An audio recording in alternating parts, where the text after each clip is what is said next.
YCP బాగుందండి. YCP అంటే దేనికనండి YCP? రైతుల సంక్షేమానికి బాగా కృషి చేశారు.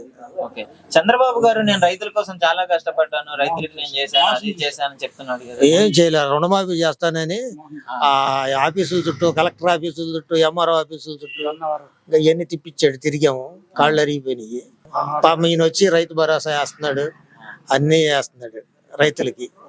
అది అంటే బాబు గారిని విజనున్న నాయకుడు, పవన్ కళ్యాణ్ గారికి ఫాలోయింగ్ ఉంది, అలాగే బీజేపీ సపోర్ట్ ఉంది. అయ్యి అందరు సపోర్ట్లు ఉంటే వేరుగా నిలబడి గెలవాలి, అంతేగాని ఒకరికొకరు సపోర్ట్ చేసుకుంటే ఎంతవరకు ఒకటి జారితే ఒకటి పడిపోతా ఉంటుంది. ఎక్కడ స్తంభం ఉంది అనుకోండి, అది స్టడీగా ఉంటేనే అది నిలబడుతుంది. దానికి సపోర్ట్ ఉంటే ఇది పడినప్పుడు అది పడిపోతా ఉంటుంది.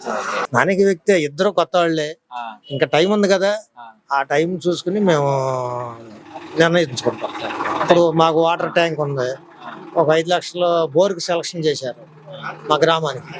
ఒక 5 లక్షల మైక్రో ఫిల్టర్ కూడా కట్టిస్తున్నాడు. ఇప్పుడు అసలు ఆయన ఇంకా మాకు రాజకీయంలోకి దిగకపోయినా సరే మాకు ఇవన్నీ కూడా చేసి పెట్టారు. మైక్రో ఫిల్టర్ అని చెరువు తగ్గించుకోవడానికి 5 లక్షల గ్రాంట్, అట్లాగే ఫిల్టర్కి ఒక 5 లక్షలు ఆ జడ్బిటిసి నిధుల నుంచి తీసుకొచ్చి మాకు ఇచ్చాడు. మాకు తాగునీరుకి ఇబ్బంది ఉండదు.